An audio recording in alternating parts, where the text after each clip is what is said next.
All right, students, this is Professor Gore.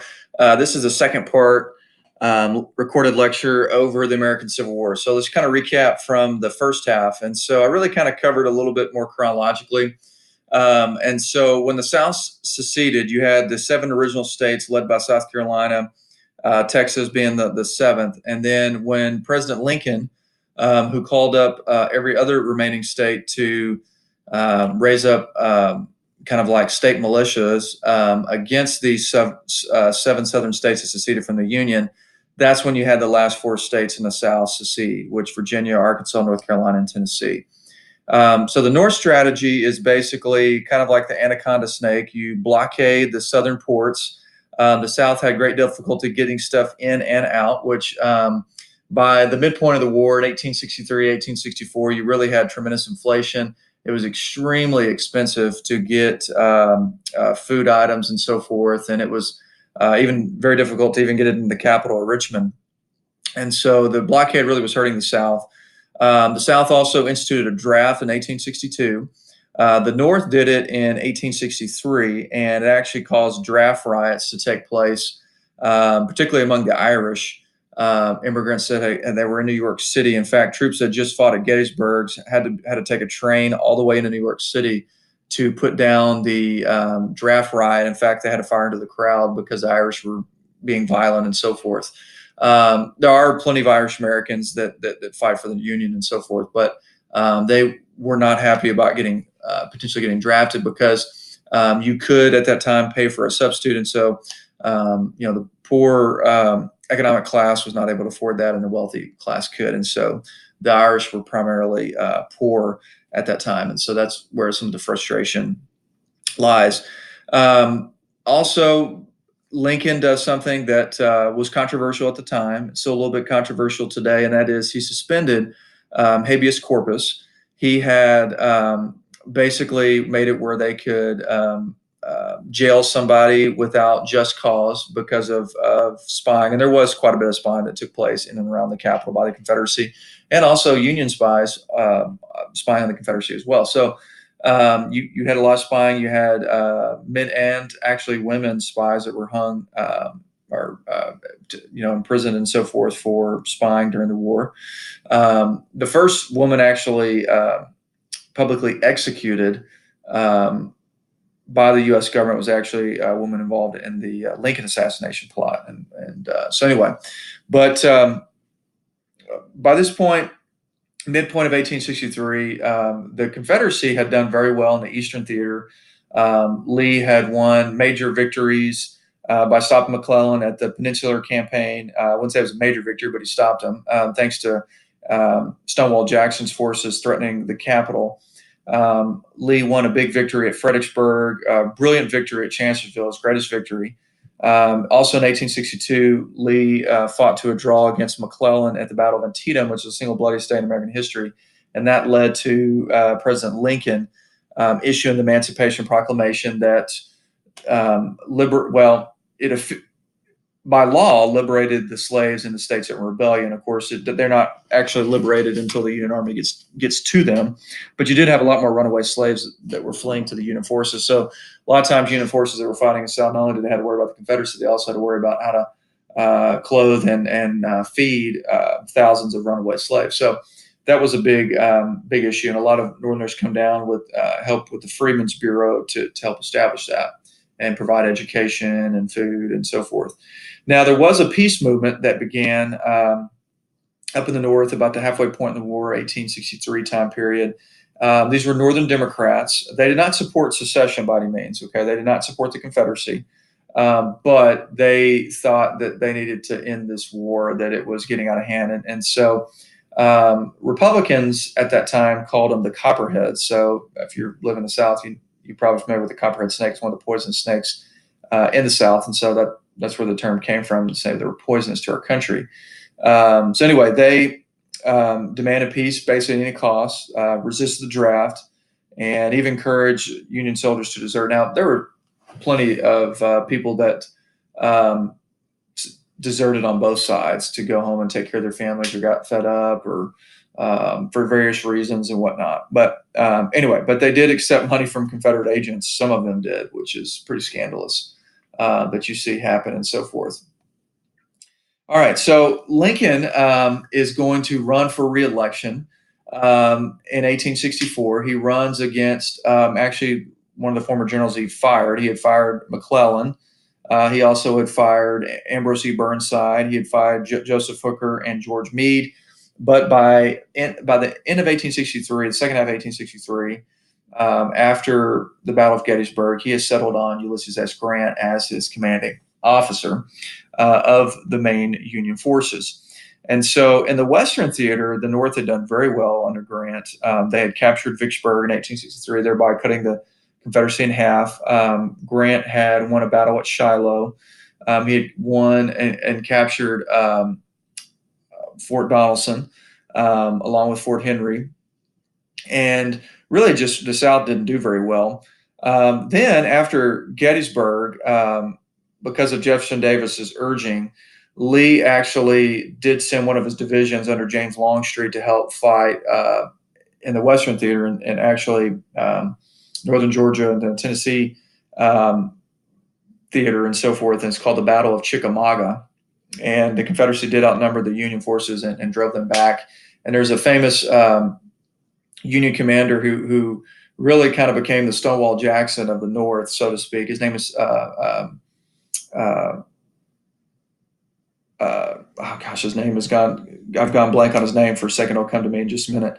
Last name was Thomas, and they call him the Rock of Chickamauga. So just like you have Stonewall Jackson, you have Thomas, who's the Rock of Chickamauga. But he's going to basically be in charge of one of the armies in the West. William Tecumseh Sherman, who's kind of Grant's right-hand man, is going to be the commanding officer for the other one, who's going to make his march through Georgia, down through Savannah, up into South Carolina by the end of the war. Also, the North had done very well in naval conflict. They had captured New Orleans. They had captured Memphis on the Mississippi River. And really one of the things that helped Lincoln win the election of 1864 was that they captured Mobile, Alabama. And so once they had the North had won at Mobile and Sherman was doing very well in capturing Atlanta, Lincoln pretty much wins the electoral vote in the North very easily. Now, the popular vote was a little bit closer, but Lincoln is going to win the election of 1864 because really the Americans feel like that the war is going to be won here soon. So let's talk about what actually the Northern Congress is able to accomplish during the war, because you don't have these Southern Democrats thinking black things. And so the Republicans far outnumber the Northern Democrats in Congress, so they can pass what they want. So some of the things that Republicans had wanted for the Western states and also in the eastern half of the United States as well is what's called the Morrill Land-Grant Act. Now, I'm personally thankful for this because so many universities have been founded as a result of the Morrill Land-Grant Act. In fact, if you look at the founding of a lot of state universities, you'll notice that they're founded after the Civil War till about the 1890s. You look at University of Arkansas, where I did my master's, they were founded in the 1870s. And so you have a lot of these different state universities that were founded. And the point of them was to provide, they would get a land grant from the federal government to establish the university as long as the state built it. And they did have some agricultural education, then they could get this land grant. And so if you look at just about every state has one of these at least the states that are found right at this time. And so like if you look at University of Arkansas, you look at Texas A&M, Texas Agricultural Mechanical, Oklahoma State University was agricultural school, Kansas State University was agricultural school, University of Nebraska. So like OU was not founded as an agricultural school, neither was University of Texas. But you see where I'm going is that like Mississippi State, Louisiana State, Auburn as a counterpart to Alabama, University of Georgia, Clemson, and many others. And so you can see, University of Wisconsin, one of the premier public universities in the country, and Madison was founded with the Morrill Land-Grant Act. So it's pretty neat that they were able to do this. And then this one right here was very popular. And really would cover the Homestead Act's impact in the first module in U.S. History 2. So if you're taking this course next semester, then we'll definitely cover the Homestead Act in the very first module. But it gets passed during the Civil War, and it really impacts things after the Civil War. So basically what it was is the federal government was trying to settle the Great Plains states, particularly the western states.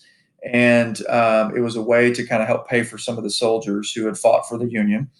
And so basically how it was if you were 21 years of age or older, willing to live on the land more at least 6 months out of the year and cultivate it, okay, that means farm it, and stay there for at least 5 years, the land would be yours. All you had to pay was for the land deed, which was like $5 to $10. So basically you're paying like a $5 to $10 administration fee, and you're getting 160 acres of land for free. If that's not a smoking deal, please tell me what is.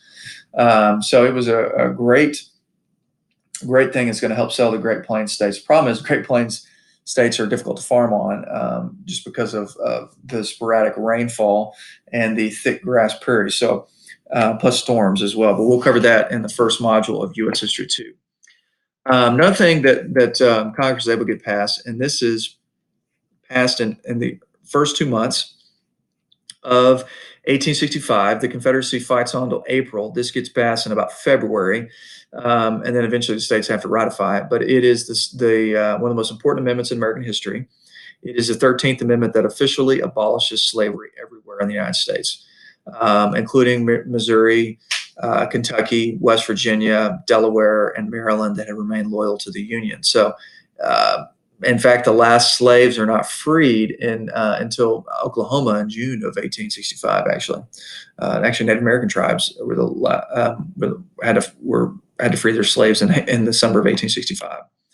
Another thing that the federal government has passed is they decide to pass a Transcontinental Railroad Act that was going to build one from Chicago. And there was already a railroad that had connected from Chicago to Omaha. So really it went from Omaha all the way to Sacramento because there was already a railroad from San Francisco to Sacramento. So technically it went from Sacramento to Omaha is where they actually built it, but really it was connecting Chicago to San Francisco. And this is something very important that we'll cover in the first module of U.S. History 2, but it's one of the most important infrastructure projects in American history. It connects the western states to the eastern states, and then there's eventually going to be several others that are built, particularly across the north and some across the southern part of the western states. So pretty neat deal, and they're going to give away free land to these railroad companies, and the railroad companies turn around and sell it, and that's how they can afford to build the railroad. But it's really neat. So there's also some interesting Civil War technology that emerges. For instance, hot air balloons for observation. Also, you have the first Gatling gun used in 1865 in the U.S. Now, it was invented in Europe, but it was used in the Civil War the first time in 1865. Also, I've already kind of covered this in the first part, but you had the first ironclad battleships. And so what you'll see after the American Civil War is a race to build these steel ships. And eventually, by 1900, the United States is going to be the largest steel producing country in the world. We're going to surpass Britain and Germany, which was saying something. So we'll cover that also in the first module, U.S. History 2, the steel industry. It's incredible what we do with our steel industry, thanks to guys like Andrew Carnegie and others. And so, yes, the USS Modern and CSS Merrimack were, kind of a famous battle, but really had little impact to the war as a whole. But it was cool that they're going to be used in the United States by the end of Teddy Roosevelt's presidency. He's going to have the second largest Navy, and we're going to build a lot of steel battleships, and these steel battleships are going to be used very effectively against the Spanish, who had a wooden fleet in the Spanish-American War in 1898. So Grant is chosen as George Meade's successor. He is going to be basically commanding general of all Union troops. So he's going to be kind of coordinating with Tecumseh Sherman about fighting in the Western Theater. Also, smaller forces fighting in Louisiana, Arkansas, and Texas, and even Oklahoma. And then also he's going to be commanding the Army of the Potomac, who's fighting Robert E. Lee in Virginia. And so, anyway, it was a brilliant move by Lincoln, and he had kept trial and error, and this one was one of his best decisions of the war. Okay, so let's talk about 1864 to 1865. So I want to cover the Eastern Theater first, and then I'll come back and I'll hit the Western Theater. So I'm not covering this necessarily chronologically. So, summer of 1863, the South loses at Vicksburg. Okay, Union captures that, complete control of the Mississippi River, and the Confederacy loses their greatest loss and the greatest victory for the North, and that is at the Battle of Gettysburg. So Meade lets Lee retreat in Virginia. They could have annihilated him right there, but they don't. Mistake. And so Grant starts taking over in late 1863, and they start fighting. Basically, they started fighting Lee in 1864. And typically what happens, you'd have a big battle, and then there would be a lull for a while. But Grant just goes after Lee. He knows that the way to win the war is you don't capture Richmond. You just beat the snot out of Robert E. Lee's forces. So they fight the Battle of Wilderness in May of 1864. It was one of the worst battles of the war because, in fact, they had fought very close to there at Chancellorsville. In fact, some of the same woods, and the forest there is so thick. And what ends up happening is you can barely see through the forest, and both sides are fighting. Cannon fire actually caught the forest on fire. And according to diary records, men on both sides said they heard the screams and the cries out of the wounded burning alive in the forest. And they said that those screams haunted them the rest of their life. And so it's terrible. And so anyway, and then so instead, Wilderness was fought to a draw. Then they started right after that, basically the next day, you had the battle at Spotsylvania Courthouse, a Union victory. and so Lee doesn't get much of a break. And then you have the Battle of Cold Harbor. And Cold Harbor is sometimes considered a Union victory, sometimes considered a Confederate victory. It was a huge bloodbath for the Union forces. Grant kept attacking and attacking and attacking, and his men just got slaughtered and slaughtered. And this is where they get the nickname Bloody Grant. But the reason why it's sometimes considered a Union victory is because Lee retreated. And so typically if you retreat, then you consider it a loss. And so what happens is Lee goes south of Richmond to a important railroad junction that provided supplies to Richmond, left a small force defending Richmond, but Grant didn't go after Richmond. Lee thought he would. But instead, he digs in and creates trenches. It's the first trench warfare in really world history. You do have kind of trench warfare, some of the sieges, but not like you do at Petersburg. And Petersburg lasts from June of 1864 until April of 1865, and it's terrible. In fact, if you want to see a fascinating scene, if you go to YouTube and search Cold Mountain crater scene, and it's supposed to be based on a true event of the Battle of Petersburg siege, where the North had dug a tunnel underneath the ground in between the Union and Confederate forces. And then when they blew it up, they thought they had measured the right distance to the Confederate lines. It actually blew up a hole right in front of it. Now, it did kill some Confederates on the front lines, but it blew all this dust in the air. And so when this whole couple Union regiments started storming in, they were falling into the crater, and they just kept knocking each other in. Meanwhile, the Confederates were just picking them off while they're in the crater. So anyway, it was kind of a disaster.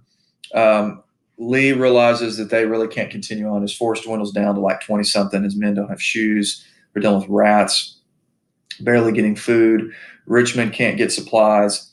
So his goal is to try to unite with Joseph E. Johnston's forces in North Carolina.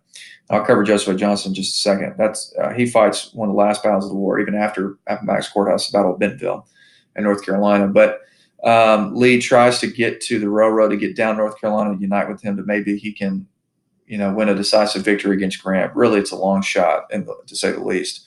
Grant just won't let him go. He knows he can't escape, and so at Appomattox Courthouse, Lee decides that it's time to surrender. So Grant, accepts it, and you have from April of 1865 until June of 1865, you slowly have Confederate forces surrender. All right, so let's cover the Western theater of the war, and this is really a disaster for the Confederacy. And so what ends up transpiring is in 1863, as I mentioned before, Lee had sent one of his divisions to reinforce Joseph E. Johnson's forces in Georgia. And Joseph E. Johnson is actually a good general. Jefferson Davis is somebody a little more aggressive. He ends up firing him, which is foolish. But the Confederacy wins at Chickamauga, and George Thomas, that's the guy's name. George Thomas, the Rock of Chickamauga, saves the Union forces. The Union retreat to Chattanooga. The Confederacy pursues them there. And it looks like that the Confederacy is going to win, but the problem is the Union had put Cannon at the top of Lookout Mountain, and the Confederacy can't capture it, and they're forced to retreat, and the Union forces win at the Battle of Chattanooga. It's a really cool town if you ever get a chance to go to Chattanooga, Tennessee. So what ends up happening is at this point, Grant gives a go-ahead to William Tecumseh Sherman that you can invade Georgia and just create total war on the landscape. And so what Sherman does is, as he marches through Georgia, Joseph E. Johnson's kind of, trying to get him to fight a pitched battle, and Sherman won't. He just keeps flanking him. And in fact, one of the Confederate soldiers who fought against Sherman wrote in his diary, if Sherman died, he'd go to hell, outflank the devil, and get out of there. And so they do fight a decent battle at Kennesaw Mountain. Johnston tries to protect Atlanta. Sherman surrounds it, the siege of it. When Atlanta gets captured, it helps Lincoln win the election of 1864. And so they abandon Atlanta. It's portrayed in the movie Gone with the Wind. And Joseph E. Johnson gets fired. He ends up moves to commands of Fort North Carolina in 1865, but it's really foolish. And Jefferson Davis appoints really one of the worst generals of the entire war. A guy named John Bell Hood had an arm already removed and a leg already moved. He had to be strapped on his horse to ride. And reckless, aggressive guy. So he goes the other way and starts heading into northern Georgia and Alabama. Meanwhile, Sherman's marching towards Savannah. He thinks that Sherman's going to follow him. Sherman has no intention to. Sherman's burning everything and pillaging the landscape as much as he can all the way to Savannah. And it really breaks the South's, in a lot of ways, will to fight and just devastates the landscape. So Sherman sends part of his force back to Tennessee to fight John Bell Hood's forces, the Army of Tennessee is what it was called. And George Thomas fights two different battles in Tennessee. One's at Franklin, which I drove through there this summer along with Nashville. And John Bell Hood recklessly attacks like 3 or 4 times and just gets annihilated. In fact, he had some good commanding officers that all get killed during this conflict. And then John Bell Hood charges another battle in December of 1864 at the Battle of Nashville. And this was so ridiculous. He's outnumbered. He's reckless and keeps attacking. And by the end of the battle, he is dead. And the Confederate Army of Tennessee has disintegrated. Those that survived didn't know what to do and walked home. So many officers were killed during the Battle of Nashville. And basically what happens is the Rock of Chickamauga, George Thomas, kind of eliminates the Army of Nashville. Now, that wouldn't have happened if John Bell Hood wasn't a moron and attacked the way he did at the Battle of Franklin and Nashville. But nonetheless, the Army of Tennessee is no more. After Sherman had burned and captured a lot of Savannah, he moves into South Carolina, the state that started the war. And so besides the coast, which you'll see portrayed in the movie Glory that you're going to watch for your third film assignment when they're trying to take Fort Wagner, South Carolina wasn't really touched until 1864. And so he gets to Columbia, South Carolina, the capital, and man, he just wrecks shop on it and burns it. And then when Sherman moves north to North Carolina, Joseph E. Johnston fights him there at this last battle, the Battle of Bentonville. And then when Johnston realizes that Lee can't beat him, he ends up surrendering as well. And so what's interesting, though, about North Carolina is they had all these uniforms and ammunition and rifles that Lee's forces would have greatly needed at this Petersburg siege or even the Army of Tennessee could have used. But he was being such a kind of a selfish governor. He wouldn't give them up. He wanted to only be used for his state forces, and it was a lot of them were captured by the Union, never even used. So the Confederacy is defeated there. There is some small fighting in Texas, Arkansas, really not much Arkansas, but a little bit in Oklahoma. The last Confederate force surrenders in Texas and Oklahoma in June of 1865. And so the Civil War is won. Now, just to kind of comparing Grant, Lee was one of the higher graduates at West Point. Grant barely graduated. Both fought in the Mexican-American War. Grant wasn't really that successful in the war, and I mean not unsuccessful, but he just didn't have the distinguished career that Lee had. Got out of the Army, went into business, kind of was starting to fail at that. So war began. He ended up joining, and then got demoted at one point. And then kind of was thought he had a drinking problem, which he did. But Lee, on the opposite hand, was one of the graduated second in his class from West Point, and kind of this elite Southern gentleman and so forth. Kind of very much the opposite of Grant, but they definitely had a great admiration for each other.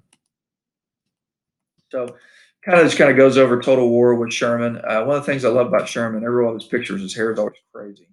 And it's interesting, his middle name is Tecumseh, from the great Indian Confederation leader from before the War of 1812. So anyway, but Sherman's also going to be in command forces fighting Indians after the Civil War as well. So it kind of shows you where Kennesaw Mountain took place, the Battle of Atlanta. Kennesaw Mountain, even though Confederates kind of won because they retreated, is considered a loss, and so a Union victory, and so forth. And you can see where the Battle of Bentonville was in March of 1865. And then there was another small battle at Fayetteville. And basically Johnson surrenders right after, about 9 days after Lee does at Appomattox Courthouse in Raleigh, North Carolina. So this kind of shows you some destruction of Southern City. I believe this is Atlanta or Richmond. This is Richmond. These are Union soldiers destroying railroad ties. Another example, just devastates the South. These are former slaves that were seen after Richmond is bombed.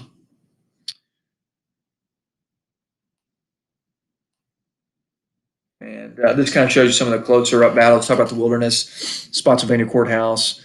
North Anna was one I left out, just short. It was a 3-day battle, but it's not as big as Wilderness or Spotsylvania or Cold Harbor. So Cold Harbor and the Wilderness is the draw for sure, but Cold Harbor is kind of debated whether, on paper it was a Confederate victory because of how many Union soldiers died, but because they retreated, you never know. So you can kind of flip a coin on that one. But Petersburg was a siege, and then there was a couple small battles that took place as Lee was moving to Appomattox Courthouse. What's was tragic is how many men died in those last few battles for nothing. And so Lee sends a word to Grant that he wants to meet about surrender. And it's a famous scene.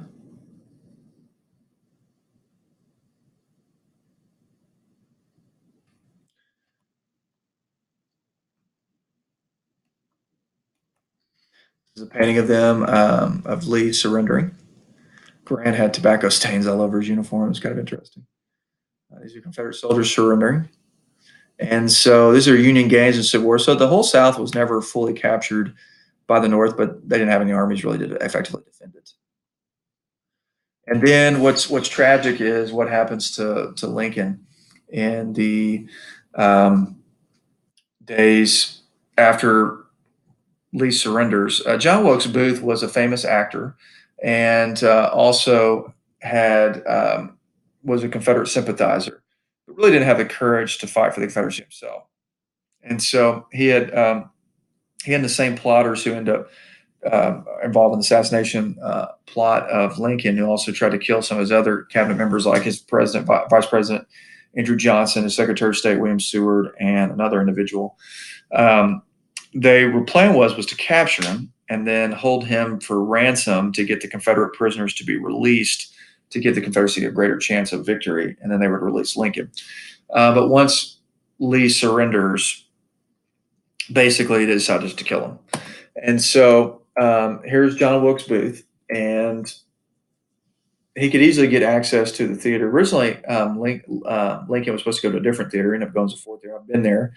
I've seen the gallery where Lincoln was shot in the back of the head by Booth. Supposedly, Lincoln's guard went to go get a drink, and Booth jumped off of the balcony or the little gallery area and fell and broke his ankle. And there's different reports of what he actually said. And so it's a couple different options. The most likely what he said. Some people said he said a Latin phrase like "death to the tyrant." Some people say he said something else. But anyway, the guy who was supposed to kill Andrew Johnson chickened out. Andrew Johnson was getting drunk at a bar, which he basically did every night because he was an alcoholic. And then the guy who attacked William Seward had been in a carriage accident and broke his jaw pretty bad. And he comes into his bed and stabs him a whole bunch, stabs couple of his servants, and I think maybe one of his sons. But Seward's a tough old bird and actually survives, and ends up purchasing Alaska in 1867 for about $7.5 million from the Russians. And I am very thankful that he did that. Okay. So 10 conspirators in all, 4 executed. Booth kills himself. He either shot himself or burned alive or dies from getting shot through the barn in Virginia. And 4 received life sentences. 1 is acquitted. Now, Mary Surratt, who ran the boarding house and tavern that they planned this at, the real reason why she was executed, because she really wasn't involved in the plot, but they're looking for vengeance. If it wasn't for Lincoln, a very popular president in the North, getting assassinated, she never would have probably been executed. But her son was involved in the plot, and she supposedly knew of his location, and she wouldn't give him up. And so that's why they executed her. So this is kind of interesting. I love this image now, not because of Lincoln's death by any means, but if you zoom in, you can't really tell.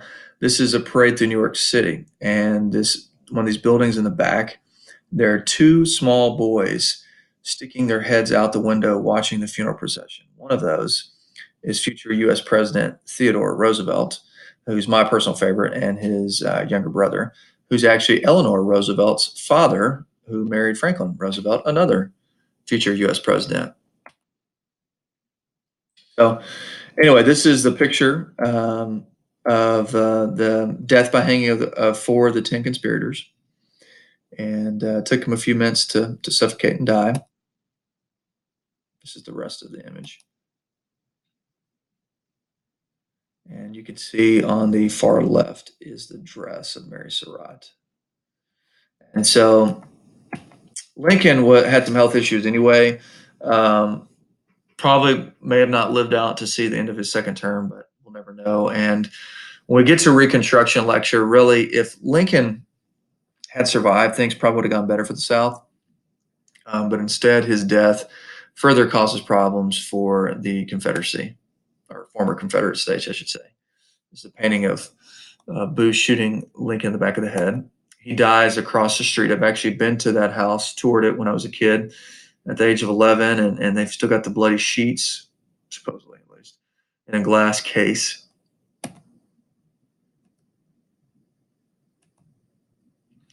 And this is the barn where Booth is burned alive and killed. One of his conspirators gives himself up. Now, what's crazy is a doctor gets tried. He had no idea who John Wilkes Booth was, but he sets his leg that had a broken bone. And what's interesting is that he was able to cross the Potomac River actually with the help of actually a slave at the time. So kind of ironic.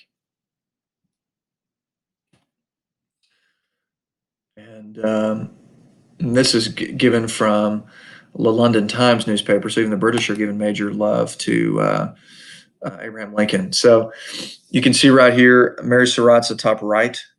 And these are some of the other conspirators that are involved. Anyway, so it was a widely attended event. Andrew Johnson's going to come in. We'll talk about him when we get to Reconstruction. One of probably our most racist president in American history, and also one of our top 5 worst. But these are Civil War deaths.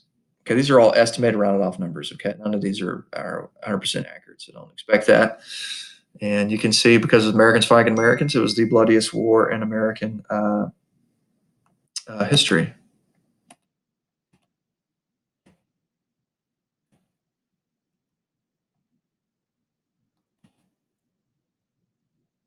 It's a soldier photograph at the Battle of Spotsylvania Courthouse. This is the Battle of Antietam, and you can't really tell, but their bodies are bloated from the gases being released when their body starts decomposing.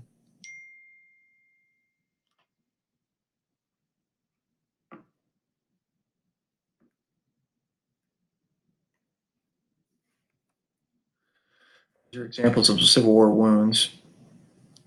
Terrible.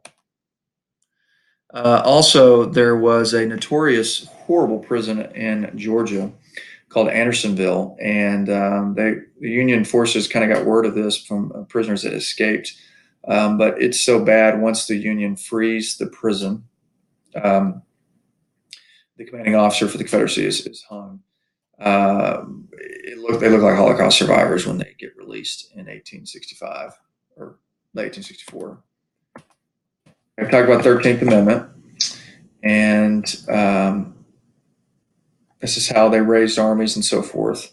The North actually raised the age to 45. The South didn't do that until 1864. They raised it 50 years. This is a painting of the New York draft riots, protesting the draft. So how do they finance the war? Well, the North primarily used tariffs. Okay, so tax on imported goods. They also sold war bonds. This will not be the last time in American history that war bonds are sold. We'll see this sold a ton during World War I and World War II. We'll cover that in U.S. history too. Also passed the first income tax in American history. And paper money was printed called greenbacks, so created a false currency. The South really took donations from their planters. They got 15 million or so in foreign aid. Did have income taxes, very unpopular, and they did print Confederate paper money that was worthless by the end of the war. It was cheaper to burn it, basically. And so this is from a woman dealing with the blockade in 1863. Said, a poor woman yesterday applied to a merchant in Cary Street to purchase a barrel of flour. The price he demanded was $70. My God, she exclaimed, how can we pay such prices? I have 7 children. What well shall I do? I don't know, madam, he said coolly, unless you eat your children. My word. All right, so these are some of the key battles. You're going to read about them and kind of a recap. Hope you're liking the sound effects there. And this is actually George Armstrong Custer taking a picture with the Confederate officer who was captured. That was actually a friend of his at before the war. All right. So it is going to change warfare fully. Defense is favored after the American Civil War, and you'll see that instead of fighting in these big, tight lines and so forth, you'll see men are kind of spread out into foxholes and so forth.